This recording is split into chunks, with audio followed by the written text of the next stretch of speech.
ఈరోజు అథర్వవేద పారాయణ ఇచ్చాం. 11వ రోజు ఉదయము ఆదివారం 2565వ మంత్రం నుండి మొదలుకొని ఆహుతులు ఇస్తాము. అందరూ కూడా సహకారం చెప్పండి. ఓం శీర్షక్తిం శీర్షామయం కర్ణశూలం విలోహితం సర్వం శీర్షణ్యం తే రోగం బహిర్నిర్మంత్రయామహే. ఓం కర్ణాభ్యాం తే కంకుశేభ్యః కర్ణశూలం విసల్పకం సర్వం శీర్షణ్యం తే రోగం బహిర్నిర్మంత్రయామహే. స్వాహా. ఓం యస్య హేతోః ప్రచ్యవతే యక్ష్మకర్ణతాస్యతః సర్వం శీర్షణ్యం తే రోగం బహిర్నిర్మంత్రయామహే.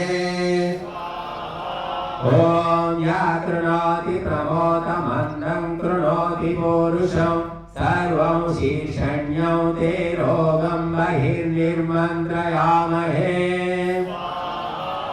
ఓం అంగభేదమంగజ్వరం విశ్వాగ్యం విసల్పకం సర్వం శీర్షణ్యం తే రోగం బహిర్నిర్మంత్రయామహే.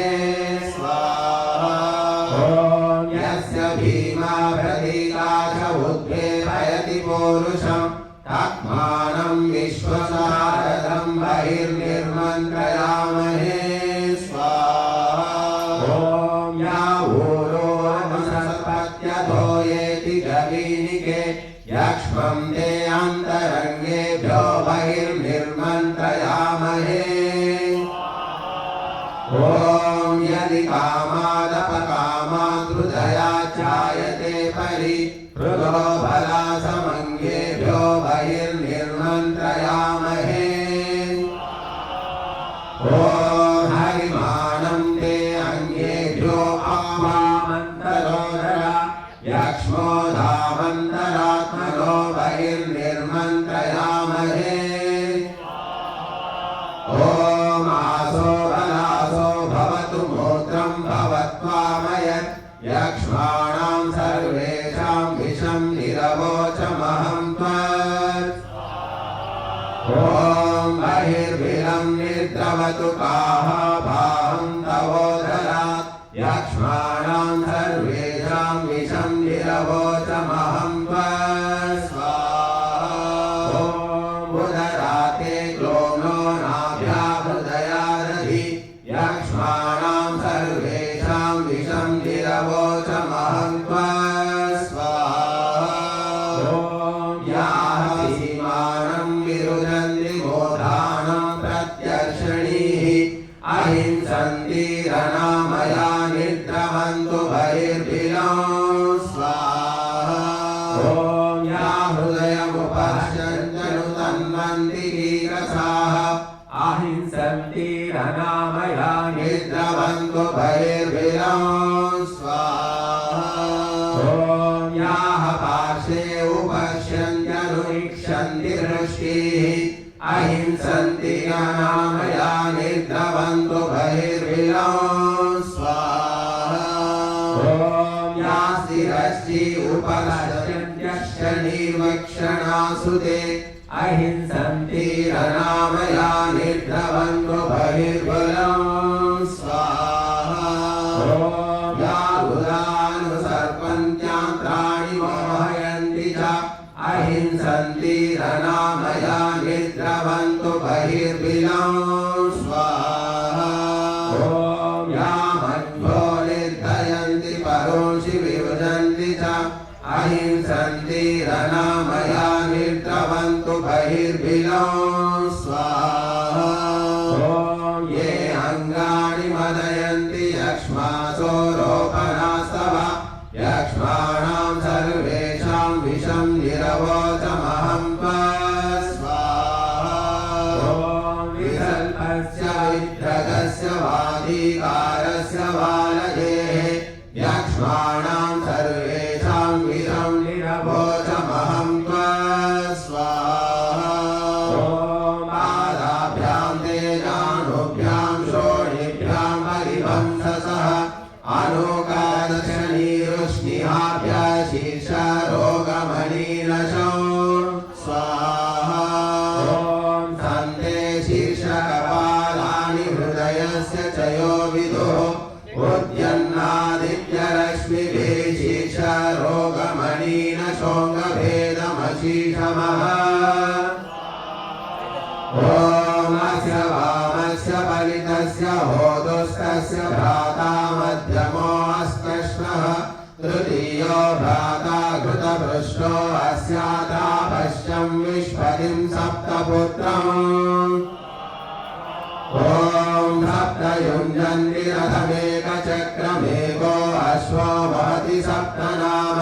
त्रिणाभिचक्रमजरमडर्वं यत्रेमा विश्वा भुवनाधितस्तुः स्वाहा इमं रथमधिये सप्तदस्थो सप्तचक्रं सप्तवहन्त्यश्वाः सप्तस्वसारो अभिसंनवन्त यत्र गामिता सप्तनामा स्वाहा ॐ बोधदर्श प्रथमं जायमानस्तनस्ताभिवर्ति भूम्या असुरसृगात्मा क्वचित् को विद्वांसमुपगात् प्रष्टुमेत स्वाहा ॐ इह ब्रवीतु यायी मङ्गलेनास्य वामस्य नीतं पदं वेः शीर्षक्षीरं दुह्रते गावो अस्य भव्रिं वसाना उदकं पदापुः ॐ काका पृच्छामि मनसा विधानं देवानामेनानि हितापदानि वस्ये वष्कयेधि सप्ततन्तोन्वितग्निरे कवयभूतबाहो स्वाहा अधिकित्वांशिकितुषश्चिदत्र कविं पृच्छामि विद्वनो न विद्वान् यास्तस्तम्भश्चिडिमारजां स्वजस्य रूपे किमपि स्विदेकम् ॐ मातापितरं मृत आवभाजभीत्यग्रे मनसा संहिजग्मे सा भीभत्सुर्गरसा निमिन्था नमस्वन्त इदुपवाकमीयुः स्वाहा ॐ युक्ता मातासि धुरिदक्षिणाया अधिष्ठद्गर्भो वृजनीष्वन्तः अमीमे वत्सो अनुगाम पश्यद्विश्वरूप्यं त्रिषु योजनेषु ॐ तिस्रो मातृस्त्रीन् पितॄन् बिभ्रदेकभूत्वास्तस्थौ नेमवग्लापयन्त मन्त्रयन्ते दिवो अमुष्य पृष्ठे विश्वविदो वाचमविश्वविन्नां स्वाहा ॐ पञ्चारे चक्रे परिवर्तमाने यस्मिन्नातस्तुर्भुवनानि विश्वा तस्य माखस्तप्यते भूरिभारसनादेव नच्छिद्यते सनाभिः स्वाहा ॐ पञ्चपादं पितरं द्वादशाकृतिं दिव आहु परे अर्धे पुरीषिणम् अहेमे अन्य उपरे विचक्षणे सप्तचक्रे षडर आहुरर्पितम् नैतज्जराय वर्मन्ति चक्रं परिद्यामृतस्य आपुत्रा अग्ने मिथुनासो अत्र सप्तशतानि विंशतिशतस्तु स्वाहा सनेमि चक्रमजरं विवावृत उत्तानायां दशयुक्ता वहन्ति सूर्यस्य चक्षुरसैत्यावृतं यस्मिन्नातस्तुर्भुवनानि विश्वा स्वाहा ॐ स्त्रियः पुंस आहु पश्य दक्षान्वान्न विचेतदङ्गः कवीर्या पुत्र स हीमाचिकेत यस्ता विधानात् स पितुष्पितास स्वाहा ॐ साकं जानां सप्ततमाहुरेकजं षडिधरमारुषयो देवजायिति तेषामिष्टानि विहितानि धामशस्तात्रे रेजन्ते विकृतानि रोपशः स्वाहा ॐ अवापरेण फलयेनावरेण पदाव वत्सं बिभ्रति गौरुदस्तात् सागद्रीचीकं स्विदर्थं परागात् क्वचित् श्लोतेन नैयोधेयस्मिन् स्वाहा ॐ अवापरेण पितरं यो अस्य वेदावापरेण परयेवावरेण कवीयमानकैः प्रवोचद्देवं मनः कुतो अधिप्रजातं स्वाहा ॐ ये अर्वाञ्च साहु पराच आहुर्ये पराञ्च साहु अर्वा च आहुः इन्द्रस्य याचक्रतो सोमतानि पुराणयुक्ता रजसो वहन्ति ॐ भासुपर्णा सयुजा सखाया समानं वृक्षं परिसस्वजाते तयोरन्यापिप्पलं स्वात्मत्वन्नशन्नन्यो अभिशाकशीति स्वाहा ॐ यस्मिन् वृक्षे मध्वदा सुपर्णाः विनिविशन्ते सुरते चाधिविश्वे तस्य यदाहुः पिप्पलं स्वाद्वग्रे तन्नो न दश्यध्या पितरं न वेद स्वाहा ॐ यत्रा सुपर्णा अमृतस्य भक्षमनिमेषं विदधा विस्मरन्ति येन विश्वस्य भुवनस्य गोपाः साधीराकमत्रा विवेश स्वाहा ॐ यद्गायत्रे अधिगायत्रं महितं त्रैष्टुभं वा त्रैष्टुभानिरतक्षता यद्वा जगज्जगज्जाहितं पदं याहितद्विदुस्ते अमृतत्वमानशुः ॐ गायत्रेण प्रतिमिमीते अर्कमर्केण सामत्रैष्टुभेन वाकं वाकेन वाकं द्विपदा चतुष्पदाक्षरेण मिमते सप्तवाणीः ॐ जगता सिन्धुं दिव्यस्कभायत्रतन्तरे सूर्यं पर्यपश्यत् गायत्रस्य सविधस्तिस्र आहुस्ततो मह्ना प्रलिलिते महित्वा स्वाहा ॐ उपह्वदे सुदुघां धेनुमेतां सुहस्तो गोधुगुततो हरेण श्रेष्ठं शवं सविता साविषन्नो भीतो घर्मस्तदुषु प्रवोचत् ॐ ह्रीं कृण्वती वसुपत्नी वसूनां वत्समिच्छन्ति मनसा भ्यागा गृहामश्विभ्यां पयो अग्नेयं सावर्धता महते सौभगाय ॐ गौरवी वेदधिवत्सं निषन्तं मूर्धानं हि कृणोत्यात् मातवा उश्रुक्वाणं कर्ममभिभावशानादिमादिमायुं वयते वयोभिः स्वाहा ॐ अयं धशिन्ते येन गौरवी वृत्ताभिमादिमायुं वसनावधिश्रिता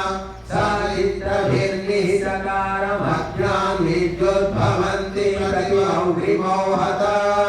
स्वाहा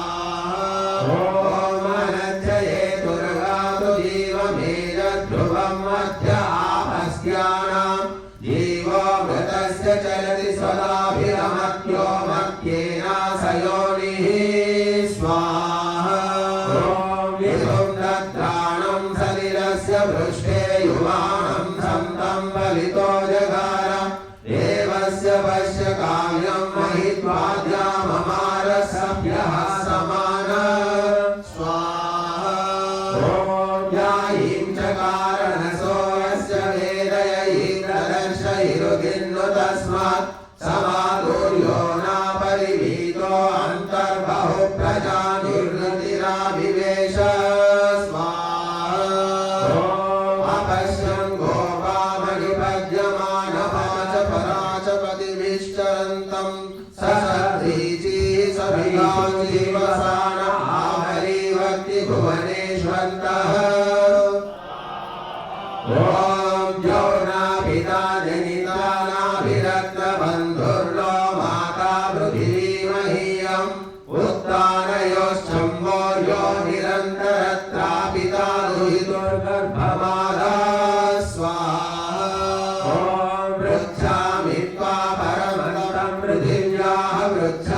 कृष्णो अश्वस्य नेतः पृच्छामि विश्वस्य भुवनस्य नाभिं पृच्छामि वाचा परमं व्योम स्वाहा ॐ इयं वेदी परो अन्तर्पृथिव्या अयं सोमो विष्णो अश्वस्य नेतः अयं यज्ञो विश्वस्य भुवनस्य नाभिर्ब्रह्मायं वाचा परमं व्योम ॐ न विजानामि अधिवेदमस्मि निन्यासनतो मनसा जरामि यदा मागन् प्रथमचारुतस्यादिद्वाचो अश्नुवे भागमस्याः ॐ अपां प्राङ्गेति स्वया गृहीतो मत्यो मत्येनाशयोनिः ताशस्त्राशुचीनाभियन्तान्यन्यं चिक्युर्न चिक्युरन्यो स्वाहा ॐ धप्तार्थगर्भा भुवनस्य रेतो विश्वस्तिष्ठन्ति प्रदिशामि धर्मणि ते धीतिभिर्मनसा ते विपश्चिता परिभुवनरिभवन्ति विश्वतः स्वाहा ॐ ऋचो अक्षरे परमे व्योमन्यस्मिन् देवादिविश्वे निषेदुः यस्तन्न वेद किं ऋचा करिष्यति अमि तद्विदुस्ते अमि समासते ॐ ऋचा फलं मात्रया कल्पयन्तोऽध्यक्षेण चाप्लुपर्विश्वभेदद्विपाद् ब्रह्म पुरुरूपं वितस्ते तेन जीवन्ति प्रदिशश्च तस्रः ॐ सूर्यवसा भगवती भूयादा वयं भगवन्तः स्याम अद्यतृणमग्ने विश्वदानीं पिब शुद्धमुदकमाचरन्ति स्वाहा ॐ गौरीन्मिनामय सलिलानि तच्छत्येकपदी द्विपदी सा चतुष्पदी अष्टापदी नवपदी बभूवशी सहस्राक्षर भुवनस्य पङ्कस्तस्याः समुद्राभिवीक्षरन्ति स्वाहा ॐ कृष्णं लीलानं हरय सुवर्णा अपोवसानादिवमुत्पतन्ति ताववृत्तं सदनादृतस्यादिग्भृतेन पृथिवां योदोः स्वाहा ॐ अपादेति प्रथमा पद्वतीनां कस्तद्वामित्रा वरुणाचिकेता गर्भो भारं भरत्याचिदस्याहृतं विपर्त्यनृतं निपाति स्वाहा ॐ विराट् वाग् विराट् पृथिवी विराट् अन्तरिक्षं विराट् प्रजापतिः विराट् मृत्यो साधानामधिराजो बभूव तस्य भूतं भव्यं वशे समे भूतं भव्यं वशे कृणोतु ॐ शकमयं धूममारादपश्यं विशोभतापरयेनावरेण उक्षाणं पृष्टिमपचन्त वीरास्तानि धर्माणि प्रथमान्यासन् स्वाहा ॐ त्रयगेन ऋतादिरक्षते संवत्सरे पतये कयेषां विश्वमन्यो अभिषष्टे शचीभिर्धाजिरेकस्य ददृशेन रूपो ॐ चत्वारि वाक्परिमिता पदानि तानि विदुर्ब्राह्मणा ये मनीषिणः गुहात्रीणि नीतानि गयन्ति तुरीयं वाचो मनुष्या वदन्ति स्वाहा ॐ इन्द्रं मित्रं वरुणमग्निमाहुतो दिव्या सुपर्णो गरुत्मान् एकं सद्विप्रा बहुधा वदन्त्यग्निं यमं मातरिश्वानमाहुः स्वाहा ॐ यां कल्पयन्ति वातो वधूमिव विश्वरूपं हस्तकृतां चिकित्सवः सारा देवप्रदामयेनां स्वाहा ॐ शीर्षण्वती नस्वती कर्मणीकृत्या कृता संभृता विश्वरूपा सारा देवप्रदामयेनां स्वाहा ॐ शूद्रकृता राजकृता श्रीकृता ब्रह्मभिकृता जाया पत्यानुत्तेव कर्ता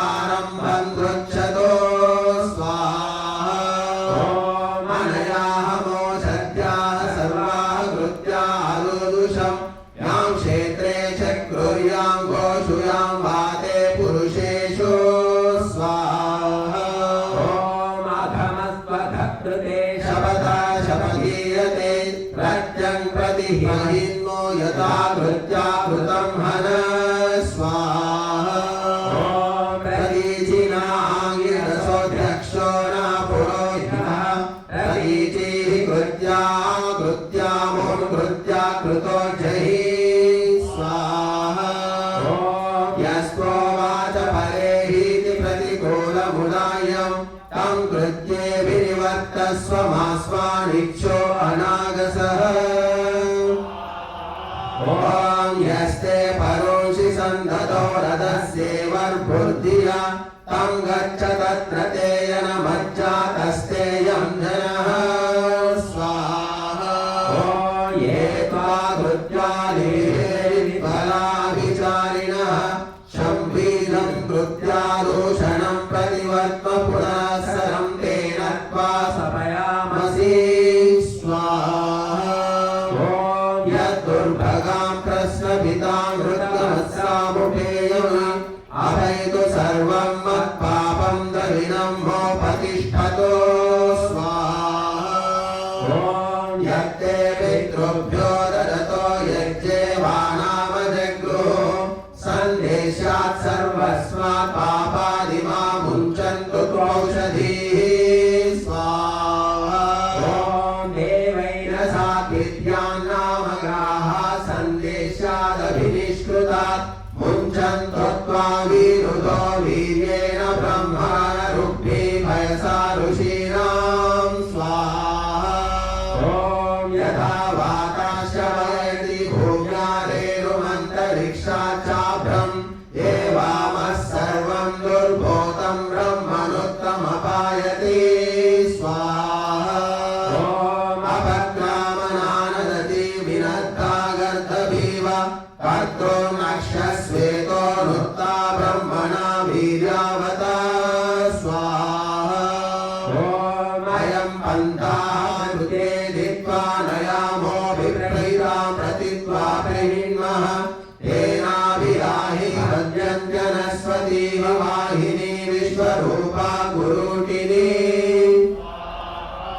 ॐ पराते ज्योतिरपथं ते अर्वागन्यात्रस्मयनानुगृणस्व परे देहि नवति नाव्यादिदुर्गाः श्रोत्यामाक्षिणिष्टाः परेः स्वाहा ॐ मातैव वृक्षाणि मृणीः पादयमागामश्वं पुरुषमुच्छिष येषां कर्त्रो निवृत्त्येत कृत्ये प्रजास्त्वाय बोधय स्वाहा ॐ यान्ते बर्हिषियां श्मशाने क्षेत्रे कृत्यां वरगं वाणि चक्रुः आग्नौ वागार्हपत्ये विचेरो आगं सन्तं धीरतरा अनागसो स्वाहा ॐ उपाहृतमनुबुद्धं निखातं वैरं सार्यस्मन्वविधामकर्त्रं तदेतु यदाभृतं तत्राश्व इव विवर्ततां हन्तु प्रत्याकृता प्रजां स्वाहा ॐ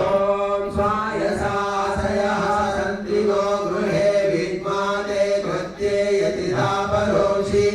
उत्तिष्ठैव परे हि यो जाते किलिहेच्छसि स्वाहा ॐ ग्रीवास्ते कृत्ये पादौ चापि कर्त्यामि निर्द्रव इन्द्राग्नि अस्मान् रक्षतां यौ प्रजानां प्रजावती स्वाहा ॐ सोमो राजाधिपा वृणिता च भूतस्य नः पतयो वृणयन्तो स्वाहा भवा शर्वावस्यतां पापकृते कृत्याकृते दुष्कृते विद्युतं देवहेतिं स्वाहा ॐ यज्ञेयतमदि चतुष्पदी कृत्याकृता संभृता विश्वरूपा सेतोषापदी भूत्वा पुनः परे विदुच्छुने स्वाहा ॐ अभ्यक्तान्ता स्वरं कृता सर्वं भरन्ति दुरितं परेहि जानीहि कृत्ये कर्तारं दुहितेव पितरं स्वं स्वाहा ॐ परेहि कृत्ये मातिष्ठो विद्धस्येव पदं नय मृगः सा मृगयुस्त्वं नत्वा निकर्तुमर्हति स्वाहा ॐ उत हन्ति पूर्वासिनं प्रत्यादाय परैष्वा उत पूर्वस्य निघ्नतो निहन्य परप्रति स्वाहा ॐ एतद्धि शृणं देवचो देह्यत येयत यस्त्व शतं प्रति स्वाहा अनागो हत्या वै भीमा कृते मानो गामश्वं पुरुषं वधीः यत्र यत्रासि नीता ततस्तोथापयामसि अनालघीयसि भव स्वाहा यदिस्ततमसावृता जालेन विहिता इव सर्वाः संलुप्येत कृत्याः पुनर्गते प्रहिन्वसि स्वाहा कृत्यावृतो वलगिनोऽभिनिष्कारिणा प्रजां गृणीः कृत्ये मोक्षिषो कृत्यावृतो जहि स्वाहा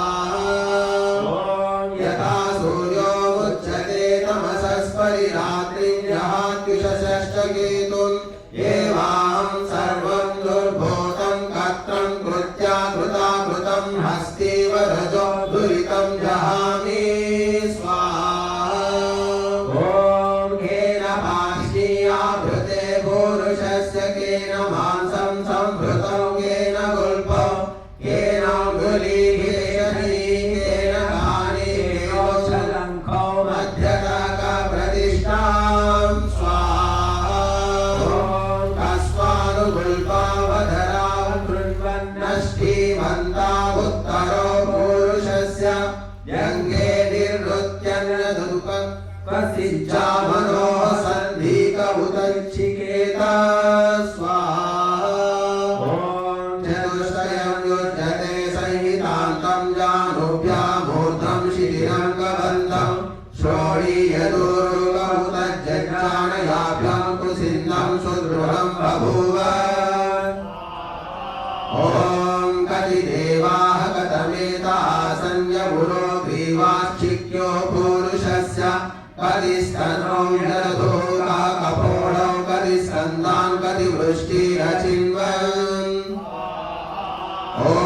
को अस्य बाहु समभरद्वीर्यं करावदिति आंसौ को अस्य तद्देव कुसिन्दे अध्यादधो स्वाहा सप्तकानि विदधत्त शीर्षणि कर्णा इमो नासिके चक्षणि मुखं येषां पुरुत्रा विनयस्य मह्मनि चतुष्पादो द्विपदो यन्ति यामौ ॐ हन्वोर्हिं वामददात् पुरोचि मदामहीमधिशिश्राय वाचं स आवरीवर्ति भुवनेष्वन्तरपो वसानकौत्रचिकीर्णः स्वाहा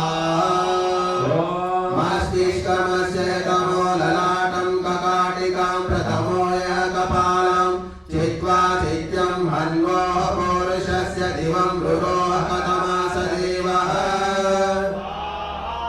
ॐ प्रिया प्रियाणि बहुला स्वप्नं सम्पादतन्यः आनन्दानुग्रो नन्दा च कस्मान् वहति पुरुषः ॐ आर्तिरवर्तिर्निर्वृति कुतो नु पुरुषे मतिः प्राप्ति समृद्धिर्यवद्धिर्मतिर्नितयकृतः स्वाहा को अस्मिन्नापो विदधाद्विषोवृता पुरोवृता सिन्धुश्रुत्याय दाताः तीव्रारुणो लोहिनिस्तामधूम्रामूर्ध्वा अवाची पुरुषोतिरश्चिः स्वाहा को अस्मिन् रूपमददात् को मह्मनं च नाम च गातुं को अस्मिन् काकेतुं कश्चिरित्राणि पुरुषे स्वाहा को अस्मिन् प्राणमवयत् को अपानं व्यानं समानमस्मिन् को देवयधिशिश्राय पुरुषे स्वाहा को अस्मिन् यज्ञमदधा देवो देवोऽधिपुरुषे को अस्मिन् सत्यं को नृतं कुतो मृत्यो कुतो मृतं स्वाहा को अस्मै वासः पर्यदधात् को अस्यायुरकल्पयत् बलं को अस्मै प्रायच्छत् को अस्य कल्पयज्जवो स्वाहा केनापो अन्वतनुत केनाहरकरोरुषे उषसं केनान्वैतकेन सायं भवं ददे स्वाहा को अस्ति प्रेतो न्यदधा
मस्तिष्कादूर्ध्वा पैरयत्पवमानोऽधिशतः स्वाहा तत्त्वातर्वणा शिरो देवकोशः समुज्झितः तत्प्राणो अभिरक्षति शिरो अन्नमतो मनः स्वाहा ऊर्ध्वोऽनुसृष्टास्तिर्यन्नुसृष्टाः सर्वादिशा पुरुषः बभूवा पुरं यो ब्रह्मणो वेद यस्याः पुरुषमुच्यते स्वाहा या वै तां ब्रह्मणो वेदामृतेनामृतां पुरं तस्मै ब्रह्म च ब्रह्माश्च चक्षु प्राणं प्रजां ददुः ॐ नैतं चक्षुर्जहाति न प्राणो जरसा पुरं यो ब्रह्मणो वेद यस्याः पुरुष उच्यते स्वाहा अष्टाचक्रानवद्वारा देवानां पुरयोऽभ्यः तस्यां हिरण्यकोशः स्वर्गो ज्योतिषावृतः स्वाहा तस्मिन् हिरण्मये कोशे ध्यरे तिष्ठते तस्मिन् यद्यगमात्मन्वत्तद्वै ब्रह्मविदो विदुः